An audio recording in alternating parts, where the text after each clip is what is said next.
ચાલો આજે આપણે એક મસ્ત મજાની સફર પર જઈએ આકારોની દુનિયામાં આપણે સૌ સાથે મળીને કેટલાક છુપાયેલા આકારોને શોધીશું તો શરૂ કરીએ આપણી આ આકાર શોધવાની જર્ની અરે વાહ જુઓ તો ખરા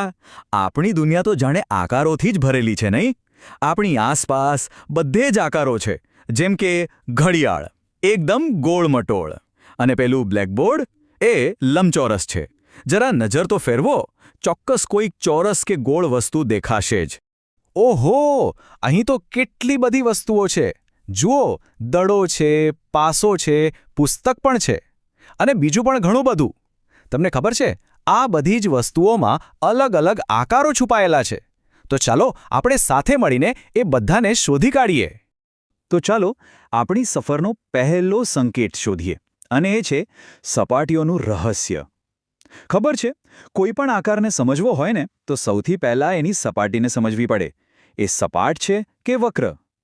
બસ આટલું જાણી લીધું એટલે સમજો કે આકારોની દુનિયાને સમજવી એકદમ સહેલી થઈ જશે ચાલો અહીંયા જુઓ આ પુસ્તક છે એની સપાટી કેવી છે એકદમ સીધી એટલે કે સપાટ અને હવે આ દડો જુઓ એની સપાટી ગોળ ફરે છે એટલે એને કહેવાય વક્ર છે ને એકદમ સહેલો તફાવત બસ આટલું જ છે તો ચાલો આને જરા પાક્કું કરી લઈએ સપાટ સપાટી એટલે શું સિમ્પલ ટેબલ કે પુસ્તક જેવી એકદમ સીધી જગ્યા અને વક્ર સપાટી એ એટલે દડા કે ઢોલ જેવી ગોળ ગોળ ફરતી જગ્યા બસ આટલું જ યાદ રાખવાનું છે એકદમ સહેલું છે ચાલો હવે એક મસ્ત મજાની રમત રમીએ અહીંયા જુઓ 3 ગ્રુપ છે એક છે ફક્ત સપાટ બીજું ફક્ત વક્ર અને ત્રીજું જેમાં સપાટ અને વક્ર બંને હોય તો પુસ્તક અને પાસો ક્યાં જશે હા ફક્ત સપાટમાં અને દડો એ તો ફક્ત વક્ર છે પણ આ સિક્કો અને ઢોલનું શું અરે એમને તો બંને બાજુ સપાટી છે અમુક સપાટ અને અમુક વક્ર ખરેખર કેટલું મજેદાર છે આ નહીં ઓકે તો સપાટીઓનું રહસ્ય તો હવે ઉકેલાઈ ગયું તો હવે કોને મળવાનો વારો છે હવે આપણે મળીશું આકારોના અસલી સુપરસ્ટાર્સને હા આ એવા ખાસ આકારો છે જે આપણને લગભગ બધે જ જોવા મળે છે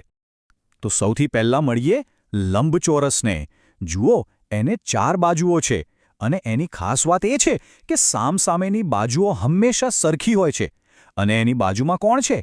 એ છે વર્તુળ એને કોઈ બાજુ નથી કોઈ ખૂણો નથી બસ એકદમ ગોળમટોળ હવે આ બીજા સુપરસ્ટાર્સને મળીએ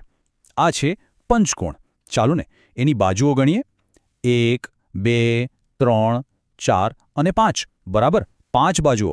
અને એની બાજુમાં જે છે એ છે ષટકોણ એને હોય છે પૂરી 6 બાજુઓ કેવા મસ્ત દેખાય છે બંને નહીં તો ચાલો એકદમ ફટાફટ યાદ કરી લઈએ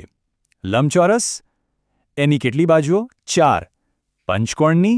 5 અને ષટકોણની 6 બસ આટલું સિમ્પલ છે 4 5 અને 6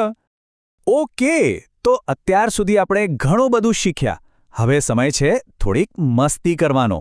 જે પણ શીખ્યા છીએ એને જરા અજમાવી તો લઈએ સમજો કે આ એક મજેદાર ચેલેન્જ છે અહીં જુઓ કેટલા બધા ટપકા છે આપણે બસ આ ટપકાને જોડવાના છે અને એને જોડીને આપણે ત્રિકોણ ચોરસ અને બીજા પણ કેટલાય આકારો બનાવી શકીએ છીએ છે ને એકદમ સહેલું અને મજેદાર કામ અને વાહ આ જુઓ તો ખરા અલગ અલગ આકારોને ભેગા કરીને કેવો મસ્ત રોબોટ બનાવ્યો છે આના પરથી જ ખબર પડે કે નાના નાના આકારો પણ જ્યારે ભેગા થાય ત્યારે કેવી મોટી અને અદ્ભુત વસ્તુ બનાવી શકે છે ચાલો હવે એક નાનકડો મજેદાર સવાલ આપણી પાસે દિવાસળીઓ છે જે એકદમ સીધી હોય છે બરાબર તો એનાથી આપણે ત્રિકોણ બનાવી શકીએ ચોરસ પણ બનાવી શકીએ પણ શું આપણે વર્તુળ બનાવી શકીએ જરા વિચારો ના બિલકુલ નહીં કેમ કારણ કે વર્તુળ બનાવવા માટે તો વક્ર એટલે કે ગોળ ફરતી રેખા જોઈએ અને દિવાસળી તો સીધી છે વાહ તો અભિનંદન આપણે આ આકાર શોધકની સફર પૂરી કરી લીધી છે બધા જ રહસ્ય ઉકેલી નાખ્યા છે અને હવે આપણે બની ગયા છીએ આકારના માસ્ટર જુઓ આપણે જે પણ આકારો શીખ્યા એ બધા અહીંયા છે હવે આપણે સાચા અર્થમાં આકારના માસ્ટર બની ગયા છીએ અને આ ખરેખર એક મોટી સિદ્ધિ છે તો બસ એક વાત હંમેશા યાદ રાખજો આકારોની દુનિયા બહુ મોટી છે અને એ આપણી આસપાસ બધે જ ફેલાયેલી છે એટલે હંમેશા પોતાની આંખો ખુલ્લી રાખવી, નવા નવા આકારો શોધતા રહેવું અને હા, તેમાંથી કંઈક ને કંઈક નવું બનાવતા રહેવું.